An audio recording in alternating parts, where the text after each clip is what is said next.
I lived it. A mother who gave everything, who faced the world out of love, and in the end was thrown out of the very house she built with her own hands.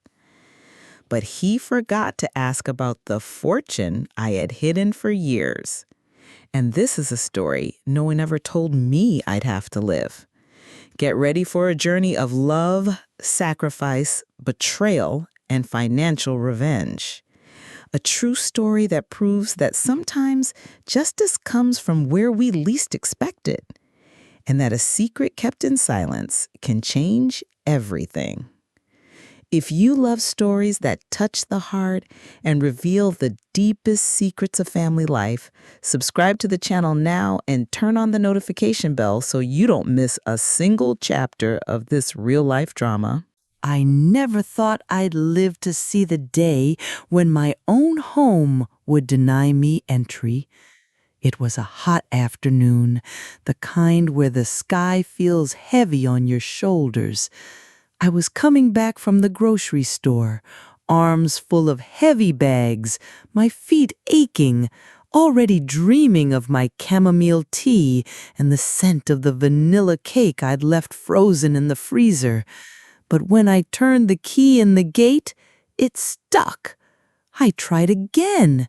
Nothing. The gate was locked, and it was no longer my gate.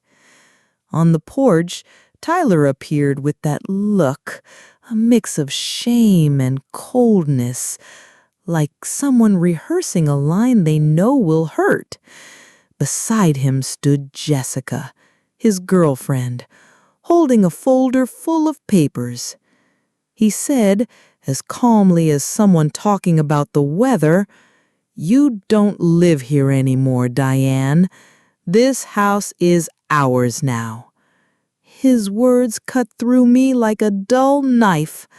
I stood still, sweat trickling down my temples, my heart making a strange noise, as if it were trying to warn me that something terribly wrong was happening. My adopted son, the child I rescued from abandonment, was telling me I was a stranger in my own story. There was no fight, no screaming, just silence. I dropped the bags on the ground and asked, "Why, my son?" He looked away and said he had to protect what was his now. Those words hurt more than any illness I'd ever treated. In that moment, I understood that this wasn't just injustice. It was a betrayal rooted in money. The same woman who once held him in her arms in a hospital hallway was now seen as a burden, and that I will never forget. I remember it like it was yesterday. It was a night shift, and the hospital hallways were wrapped in that cold, dim light, where the only sounds were the beeping of machines and the distant cries of a newborn. That's where I first saw Tyler, a skinny little boy with big, frightened eyes, left alone in a portable crib near the triage room. They said his mother had run away after giving birth. His father? No one knew. Just another case for Child Protective Services. But me, I felt something, a strange warmth in my chest, as if God were whispering in my ear, "Look again." At the time, I was a 38-year-old nurse, single, living alone in a tiny apartment, a black woman tired of being told I should embrace my solitude with dignity. But I never accepted labels. And that baby, with his loosely fastened diaper and lost little eyes, challenged me to dream differently. Against all advice from co-workers, relatives, and even the social worker who looked at me like I was crazy, I filed for custody. I didn't have a husband, a big house, or extra money, but I had love, more than enough. And courage? Oh, I've always been made of that.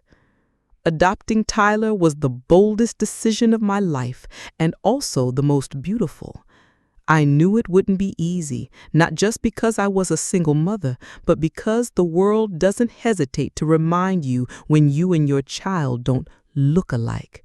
Still, I never wavered. I looked at him and saw purpose. In that cold hallway, a silent promise was born. I would do everything in my power to make sure he never felt alone again. Little did I know how much that promise would cost me in the future. Being a mother means giving of yourself in ways no one truly understands until they've lived it. And I gave everything. I worked triple shifts at the hospital, staying on my feet all night while younger nurses complained about being tired from studying. I didn't even dream of rest.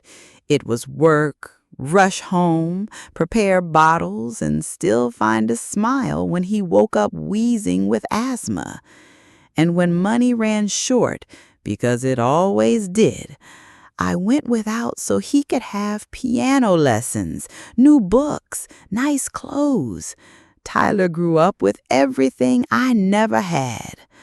I remember the day he got his first bike, sky blue with training wheels. I paid it off in 6 installments, hiding the payments in our tight budget. His joy made me forget my aching back. Each smile felt like a reward, and I tell myself, it's worth it, Diane. It's all worth it. People called me dramatic, overly motherly. I'd say love doesn't come with limits. And yes, even without sharing blood, he was my real son. And I was, in every sense, the mother the world never wanted to be for him. When I think of that time, I also think of the loneliness. Raising someone alone demands strength, but it leaves scars too. There was no one waiting for me at home, no shoulder to lean on in the dark. There was only him, and the hope that one day he'd look back and understand what I did for us, because back then he was everything I had, and I naively believed I was all he needed too. It was around the age of 10 that the questions began. Not about math or science, but the kind that hurt to answer. We were sitting on the couch watching some random movie when, out of nowhere, he turned to me and asked, "Mom, why am I white and you're black?" My heart sank. I took a deep breath, held his small hands, and said, "Because God builds families with love, not with color." He looked at me, puzzled, but didn't argue. Still, the seed of doubt had been planted. Then came the teenage years with all their storms. Nothing other mothers wouldn't know. Slammed doors, silence at dinner, accusatory glances. But there was something deeper, an emptiness, a quiet anger he couldn't name. Sometimes he'd throw it in my face, "You're not even my real mom." And I, strong on the outside and breaking inside, would reply, "Yes, I am, because I chose you." Being an adoptive mother is living a love that wasn't written in blood, but signed in sweat and sacrifice. Even so, I never stopped caring. I never stopped making his favorite meal, rice with ground beef and finely chopped carrots, even if he ate it in silence. And at night, when he locked himself in his room with headphones on, I'd sit alone in the kitchen, staring at the table, wondering where I went wrong. Because no matter how often I said being adopted didn't make him any less my son, it felt like the world kept telling him otherwise. And one day I knew that would come at a cost. It was a warm autumn afternoon when he came back. He was a grown man now, neatly trimmed beard, expensive watch on his wrist, speaking in that calm, measured tone people use to sound smarter than they are. I was in the kitchen, sifting flour for the vanilla cake he'd always loved. He sat down at the table, gave me that gentle smile, and said he wanted to talk about the future, my future. He spoke of accounts, security, assets, cold words that didn't match the warm smell of cake in the oven. "You trust me, don't you, Mom?" That's what he said. And me, foolish with love, said of course I did. I always had. He opened a folder with papers and explained there were just adjustments, something to protect my house, my rights. I signed, without reading, without suspecting, because what a mother sees in her son's eyes aren't threats, they're memories. I thought of nights holding him in my arms, of times I stayed up pressing his inhaler to his lips until sleep came. And I smiled, not knowing I was handing over everything I had ever built. The oven beeped, and I rushed to get the cake. He loved it warm, with butter on top. I served it just like always, and he ate it as if nothing was happening. The kitchen table, which had been our altar of affection for years, became, on that day, the stage for a financial betrayal within the family. But I didn't know it yet, not then. Only later, much later, would I realize what Tyler took from me wasn't just the house. It was the trust I had spent a lifetime building. The house began to change. First, it was the paintings on the wall. He said he wanted to modernize the space. Then came the real estate agents. I asked, and Tyler avoided the subject. He said they were just friends, curious ones. But one day, one of them asked me the square footage of the property. My heart sank. I looked at the living room floor where Tyler used to play with his toy cars, and I felt that place slipping through my fingers like sand in the hands of a tired old woman. The following week, he asked to talk. We sat at the same kitchen table. He avoided my eyes until he finally said bluntly, "You're a guest now, Diane." I took a deep breath, trying not to cry. I went to my room and packed my small, worn suitcase, the one with wheels I used for short trips, and took with me my prayer journal. I left without shouting, without making a scene, only with dignity. Because when you're torn away from a home you built with your own hands, the only thing you have left is faith. I stayed in a cheap motel on the other side of town. The thin walls, the smell of mildew, the noise from the highway, none of it bothered me as much as the emptiness inside. That house was more than bricks. It was my story. And now, taken by someone who had grown up in my arms, I asked myself, how does an adopted son become an heir, but forget to be a son? And it was there, on that hard bed, that I remembered something no one else knew, a $1 million secret I had kept my whole life. Sitting in that plain room, I felt the weight of the years collapse on my shoulders. I remembered the lawsuit I filed against the hospital after my husband James died from negligence. A silent fight, hidden from everyone, which resulted in $2 million, carefully tucked away. Tyler never knew about that fortune, and despite the pain of his betrayal, I kept it a secret. It was my ace, a card up my sleeve he would never imagine existed.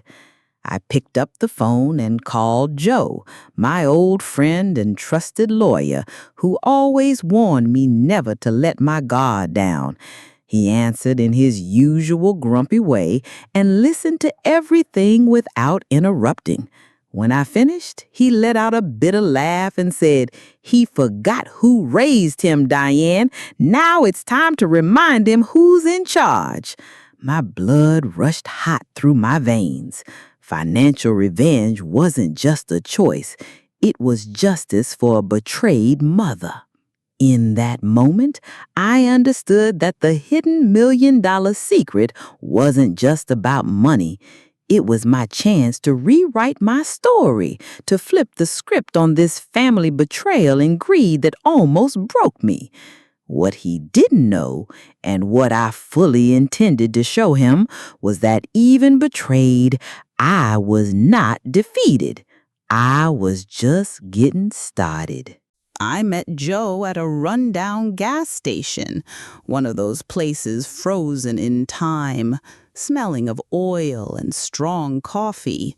He was already retired, but still had that tough look, the kind of man who doesn't let anything slide. I sat beside him and told him everything: the betrayal, the abandonment, the house taken from me. He listened in silence, sipping that bitter coffee only he seemed to like. When I finished, he simply said, "He forgot who raised him, Diane. This can't go on." Joe knew I wasn't the kind of woman to give up easily. He gave me some advice, legal options, the right steps to take. But he also spoke of the value of patience and real justice. He said financial revenge within a family is dangerous, but sometimes necessary to close wounds that have been open for years. As I listened, I felt the weight of the past giving way to a new fire, a hope that this chapter might still have a fair ending. At that gas station, between sips of that strong brew, I decided I wouldn't let Tyler erase my story. I wasn't just a betrayed mother. I was a woman rich in courage and secrets. With Joe by my side, I was ready to face whatever came next. Because deep down, I knew justice for a betrayed mother wasn't just a phrase. It was my destiny. I returned to that house that had once been my refuge. Tyler was there, wearing his gym sweatshirt, with that look in his eyes that tries to mask fear. Fear he felt, and I did too. I sat on the porch and looked him straight in the eyes, speaking with the calm of someone who's already weathered many storms. I told him I knew about the money, the secret I had kept for so long. He swallowed hard and asked, "Are you going to sue me?" I shook my head and replied, "No, son. I'm going to remind you of the price of a home." He looked shaken. A heavy silence fell between us. I told him I didn't want empty revenge. I wanted justice and respect. I reminded him of the sleepless nights, the piano lessons I paid for, the asthma attacks I soothed with my own hands. I showed him that our home wasn't just made of walls and concrete. It was built with love, sacrifice, and an entire lifetime. And there, on that porch that had witnessed so many moments, I made it clear What he had done didn't erase what I had lived. And in that conversation, as the sun began to set, I saw something different in his eyes. Maybe fear, maybe recognition. But the game was on. I was no longer the mother who would quietly accept betrayal. I was ready to fight with the full strength of a woman who knew her worth. And he understood that the family's hidden fortune wasn't just about money. It was about justice and dignity. When Joe filed the lawsuit, it felt as though the house had stopped being a silent battleground and turned into an open duel. The judge listened to every word, every detail of that story of love, sacrifice, and betrayal. Tyler didn't even show up to defend himself, and Jessica vanished as quickly as the fake smile she always wore. The judge voided the transfer of the house. The ruling was clear. The house was mine again, by right and by justice. But I didn't want to go back. That place no longer tasted like home. Its walls echoed a past I longed to leave behind. Instead, I used the money from the hidden fortune to build something new, to give meaning to the pain and financial revenge I had endured. And that's how the James home was born in Prescott, a refuge for older women who, like me, had been betrayed by those they loved most. It was the beginning of a new chapter, where justice for a betrayed mother became solidarity, love, and shared strength. In the quiet of that courtroom, I realized true victory wasn't reclaiming what I'd lost, but creating something no betrayal could ever destroy. With that hidden fortune, I bought 3 houses, not for myself, but for women who, like me, had been cast aside by their families. The James home rose within walls that know stories of pain, yet also of triumph. Alma and Marlene were the first to arrive, bringing their memories and the resilience of women who survived their own betrayals. Every door there holds a story, every window a silent embrace. When I look at that place, I see more than brick and wood. I see a symbol of justice for a betrayed mother, a space where pain is welcomed and transformed into hope. I cook for them myself, stir up big pots of mac and cheese that soothe the soul, and listen to stories only women with scarred lives can tell. It's a cycle of love and resistance that gives me strength to keep going, even when longing creeps in. Joe always jokes that I've become a legend there. Maybe he's right. Turning financial revenge into a shelter for other women is a brave act few can grasp. But I understand it, and that's enough. The James home is my answer to the world, a living testament that even after betrayal, it's possible to be reborn and to bloom. Sunday's lunch day at the James home.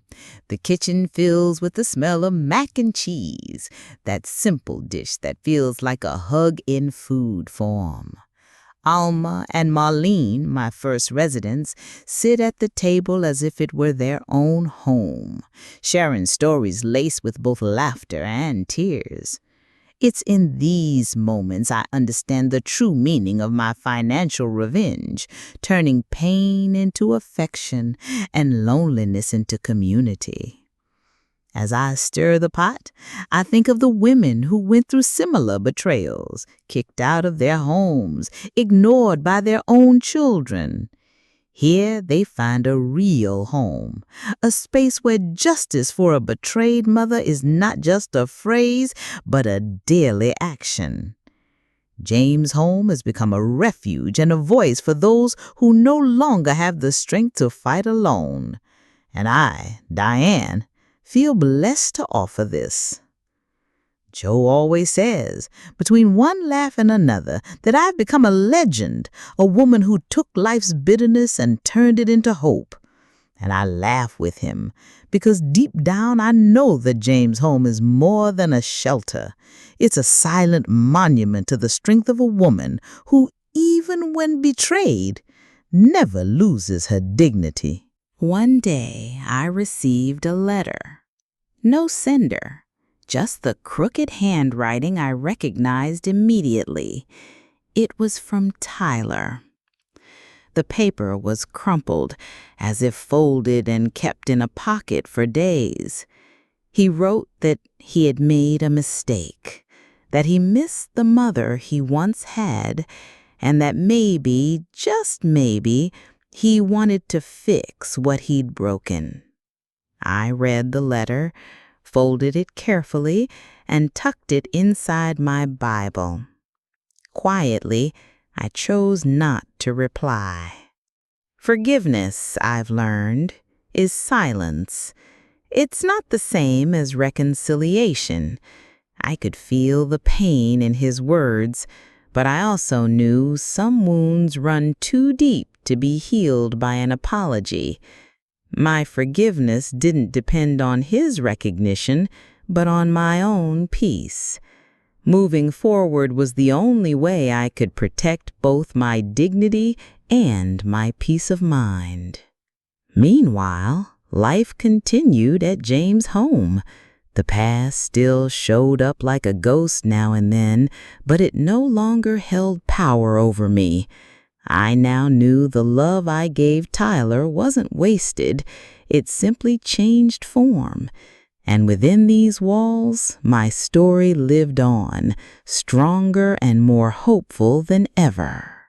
Sitting on the porch of the James home, I watched the Arizona sky painted in orange and pink as the sun slowly says goodbye.